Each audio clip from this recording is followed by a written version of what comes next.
voici un apatride sénégalais, tellement il bouffe l'argent des RDA, il veut faire le débat forcément avec le général. Alors, l'apatride sénégalais, parce que c'est toi qui as fait que les Congolais sont partis bien mal les Sénégalais ici. Donc tu es un apatride. Donc je vais te prouver par A plus B, parce que c'est la dernière vidéo que je vais faire sur toi. Hein. Mais dans cette dernière vidéo là, je vais te prouver par A plus B que ton président là, ton papa là, il ne devait pas être président en Côte d'Ivoire. C'est juste parce qu'il a attaqué le pays avec une rébellion et avec l'aide de Sarkozy qu'ils ont fermé, l'aide de la France. C'est ceux-là qui nous ont obligés à être, c'est-à-dire comme un rebelle à la tête de nos pays.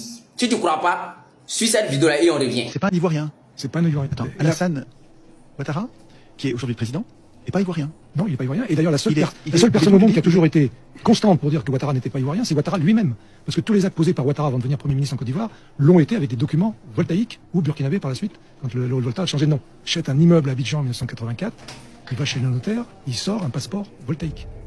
Tout est comme ça. Et au-delà de ça, quand il est au FMI, il remplace un monsieur Zoulou qui était zambien, la direction Afrique du FMI, et le communiqué officiel du FMI dit monsieur Zoulou de nationalité zambienne est remplacé par monsieur Alassane Ouattara de nationalité burkinabé. La volonté de la France d'utiliser son empire colonial comme un moyen de recréer la puissance française qui a été détruite entre 40 et 45.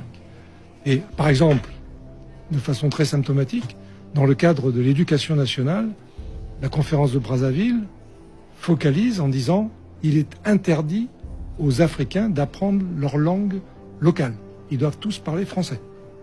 Bon, tu dis moi ici très jeune, non? Bon, voici quelqu'un qui a âgé que moi qui a parlé. Mais c'est pas encore fini, le pire arrive. Écoute ça encore et tu me montres le contraire. Statut sur l'irrégularité du mandat actuel du président de la République, c'est lui-même qui l'a cherché.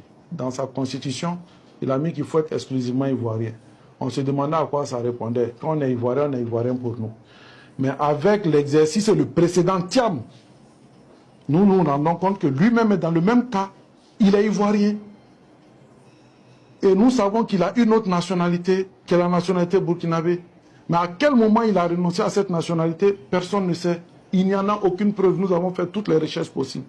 S'il y en a, c'est normal qu'un citoyen ivoirien, de surcroît candidat, puisse appeler à l'invalidation de la candidature d'un autre qui pense qu'il ne doit pas être là-bas. C'est la loi qui nous donne ce droit.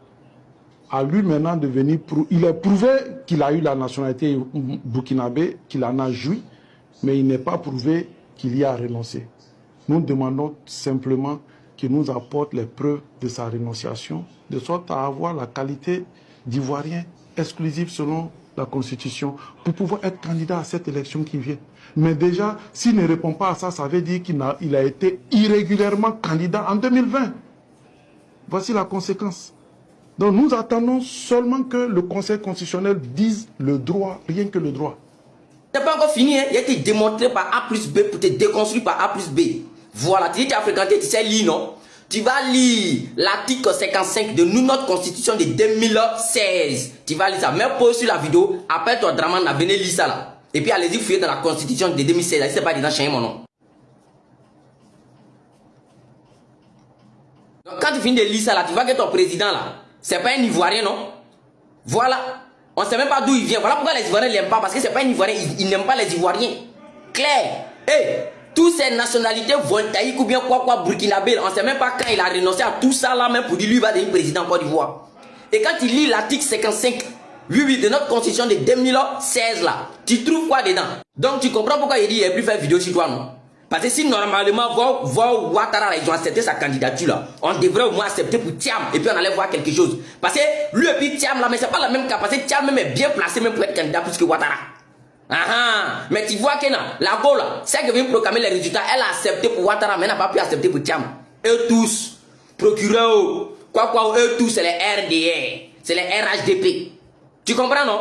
Voilà, c'est pour ça que je ne peux plus faire vidéo sur toi, mon fils, c'est rien. Prends ça, va te débrouiller, va faire tes recherches jusqu'à ce que tu puisses répondre. Tu comprends maintenant que tout ce qui se passe en Côte d'Ivoire, tous ceux qui meurent en Côte d'Ivoire, je dis c'est Ouattara qui les tue, non? Oui. Parce que il a voulu rendre tout le monde RHDP, procureur au RHDP, la Cour constitutionnelle RHDP, tout le monde RHDP. Donc eux, ils font toutes les choses en la faveur du RHDP, en la faveur de Draman.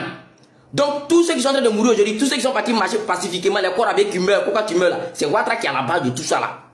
Parce qu'il a mis tout le monde dans le RHDP. Mais comme je l'ai dit, actuellement, ils sont en feu de brousse. Toi, le RDA t'a envoyé, t'es déjà mort. Faut te gérer d'abord. Après, on voit ton cas. Il passe à autre chose.